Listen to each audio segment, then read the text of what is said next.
Everyone, কেমন আছো তোমরা সবাই? আশা করছি সবাই খুব ভালো আছো। তো এটা হচ্ছে কালকের ব্লগ। কালকে তো ছিল শুক্রবার, সারাদিন কি কি করলাম, কি কি খাওয়া দাওয়া করলাম অ্যান্ড কে আমাকে কি দিল সবটা নিয়ে এই ব্লগটা। তো তোমাদের দেখতে থেকো, আই থিঙ্ক তোমাদের এই ব্লগটা দেখতে খুব ভালো লাগবে। সকালবেলা উঠেই দেখি অমর আমাকে দিয়ে গেছে হলো লেবু আর হলো ড্রাগন ফ্রুট, ওদের নিজেদের গাছের। তো অনেকদিন থেকে বলেছিলাম ওকে, তো আমাকে দিয়ে গেছে। আগেও একবার দিয়েছিল, খুবই ভালো ড্রাগন ফ্রুটগুলো, আর লেবুগুলোও ভীষণ ভালো। তারপরে কিন্তু আজকাল আমি ব্রেকফাস্ট সেরকম কিছু করছি না, মানে একটা ইন্টারমিডিয়েট ফাস্টিং কাইন্ড অফ করতে চাইছি। ইন্টারমিডিয়েট ফাস্টিং তো 16 আওয়ার্সের হয়, বাট যেহেতু আমি 16 আওয়ার্স পাচ্ছি না, 12 আওয়ার্স কি 13 আওয়ার্স এরকম করার চেষ্টা করছি।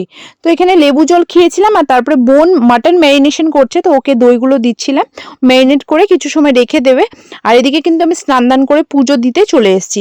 পুজো দিতে কিন্তু আমার ভীষণ ভালো লাগে, বাট সবসময় দেওয়া হয় না, বাট যখন দেই খুব মন থেকে দেই আর কি। যখন মন থেকে আসে না তখন আমি সত্যি দিতেও যাই না। তো যাই হোক, পুজো দিয়ে প্রসাদটা খেলাম, তখন বাজে প্রায় 1টা আর কি। আর এদিকে দেখো বোন কিন্তু পুরো মানে তাড়াহুড়ো করে রান্নাবাড়ি স্টার্ট করে দিয়েছে।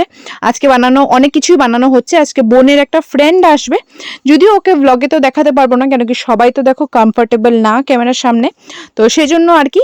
আর আমার খুব কাছের মানুষ হলে জোর জবরদস্তি তাও আমি ব্লগে নিয়ে নিই, বাট যারা একদম খুব বেশি আমার ক্লোজ না ওদেরকে আমি জোর জবরদস্তি করতে পারি না, আর অনেক রিজন থাকে নিতে পারি না আর কি।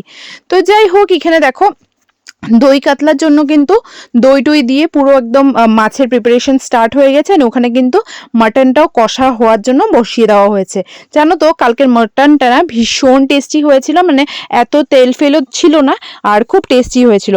এবার আমি তো জানো তোমরা ডাইটিং স্টার্ট করেছি, এবার রান্না এগুলো হচ্ছে, যদিও আমাকে ডাইট চার্ট দেওয়া হয়েছিল, যেটার মধ্যে ছিল হলো ভেন্ডি ফ্রাই আর মানে ভেন্ডির তরকারি আর রুটি। এবার দেখো আমরা তো বাঙালি মানুষ, দুপুরবেলা রুটি খাই না, তো ভেবেছি ভাতটাই অল্প করে খাবো। আর মাটন যেহেতু সচরাচর খুব একটা হয় না আমাদের বাড়িতে, ধরো কেউ আসলে, গেস্টরা আসলে বা মানে মান্থলি হয়তো ওয়ান্স এরকম আর কি।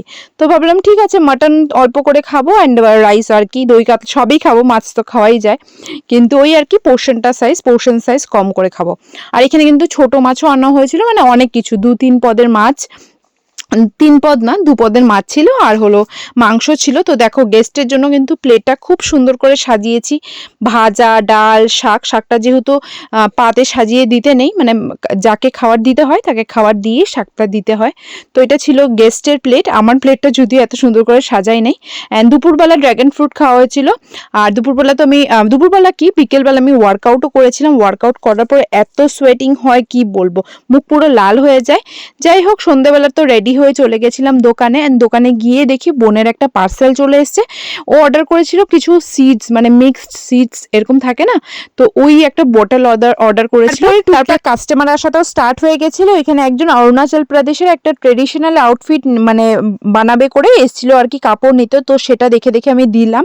অ্যান্ড তোমরা এরকম ধরনের কিছু কাপড় যদি বানাতে হয়, কাস্টমাইজ করতে হয়, অবভিয়াসলি তোমরা আমাদের দোকান ভিজিট করতে পারো। আর এই যে দেখছো এই লাঠিটা জানো তো আমার ঠাকুমার, তো এখন তো ঠাকুমা নেই, এন্ড এই লাঠিটাও পড়েছিল। এই যে লোকটা দেখেছিলে পাগড়ি পরে, তো ওনার না হাঁটতে খুব কষ্ট হয়, তো যেহেতু এটা আমাদের বাড়িতে এখন কারো ইউজ হচ্ছে না আর কি, আর ওনার খুব মানে দরকার, তো বাবা ভাবলো যে ওনাকে এটা দিয়ে দেবে, তো ওনারও সুবিধা হবে, আর আমাদের ঘরে তো এমনি পড়েই আছে, তো সেজন্য আর কি বাবা এটা ওনাকে দিয়ে দিল। আর আমি ভাবছিলাম ঠাকুমা জানো তো এটা নিয়ে খুব বেশি দিন হাঁটে নাই, খুব বেশি দিন ইউজ করে নাই, বাট হ্যাঁ ইউজ করতো, সেটা মানে মনে পড়ছিল। এটা জানো তো আমার বাবাও কিছুদিন আগে ইউজ করেছিল, যখন বাবার ভীষণ মানে কোমরে ব্যথা ছিল তখন এটা ইউজ করেছিল। যাই হোক, এখানে টুকটাক কাস্টমার আসা তো স্টার্ট হয়েছে। এখানে কিন্তু এই যে ম্যাক্রন দেখছো, এই ম্যাক্রনগুলোও কিন্তু আমাদের দোকানে পাওয়া যায় ব্যাগ ট্যাগ এসব বানানোর জন্য, তো এটা নিতেও এসেছিল কিছুজন, তো সেটা দিলাম। এখানে একজন মেশিনে সুই নিতে এসেছিল, তোমরা দেখতেই পাচ্ছ। আর এখানে একজন প্রোগ্রামের জন্য জানো তো এই যে গ্লিটারি কাপড়টা নিতে এসছে, তো লিখেই দিয়েছে কতটুক লাগবে, তো সেটা আবার আমরা মেপে দিয়ে দিলাম। এখানে একজন নিতে এসেছিল দুপাট্টার কাপড়, মানে দুপাট্টার নেট আর কি, তো সেটা ম্যাচিং করে দিয়ে দিলাম। এটা দেখো এই যে ডান্স প্রোগ্রামের জন্য এই কাপড়টা হবে আর কি, এই যে আউটফিটটা পুরো। তো আরেকজন এসেছিল এটা নিতে, যেহেতু এটা গ্রুপ ডান্স তো অনেকেই নিতে আসছে, তো সবাইকে মেপে দিচ্ছি। আরেকজন এসেছিল সুই উল এসব নিতে, তো ওনাকে ওগুলো দিচ্ছিলাম। আর আরেকজন এসেছিল হলো ভারত মাতার জন্য শাড়ি নিতে, তো উনি দুটো ফ্যাব্রিক দেখছো তোমরা, দুটোর মধ্যে কনফিউশন একটা ক্রিয়েট হয়ে গেছে কোনটা নেবে। যাই হোক, তারপরে এরই মধ্যে আরেকজন এসেছিল ব্লাউজ পিসের জন্য কাপড় নিতে, সিলভার আর ওই হোয়াইটটা, তো তো লাস্টলি উনি সিলভারটা চয়েস করেছে, তো সিলভারটা দিয়ে দিলাম। আর ভারত মাতার জন্য এই যে ফ্যাব্রিকটা চয়েস করেছে, সাথে কিন্তু কয়েকটা রিবনও নিতে হয়েছে যেহেতু বর্ডার হিসাবে লাগাবে। তারপরে এই লেসটা নিতে এসছে, তারপরে কিন্তু এই যে দেখো হোয়াইট কালার লেসটাও আরেকজন নেওয়ার ছিল, তো সেটাও নিল।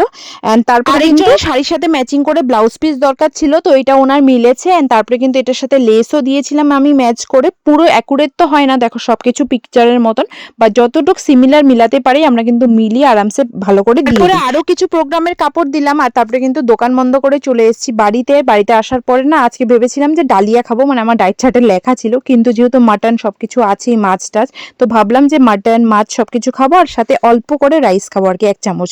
কিন্তু সবকিছু তো খেলাম ঠিক আছে, কিন্তু লাস্টে এই রসগোল্লাটার উপরে আমার এত ক্রেভিং হচ্ছে। আমি যে মিষ্টি খেতে খুব একটা ভালোবাসি সেরকম কিন্তু না, বাট কেন জানি না এত মিষ্টি খেতে ইচ্ছা হলো, তো মিষ্টিটাও খেলাম। আর তারপরে এত রিগ্রেট ফিল হচ্ছে। তোমাদেরও এমন হয় কিনা জানিও। যাই হোক, এই ব্লগটা এই পর্যন্ত।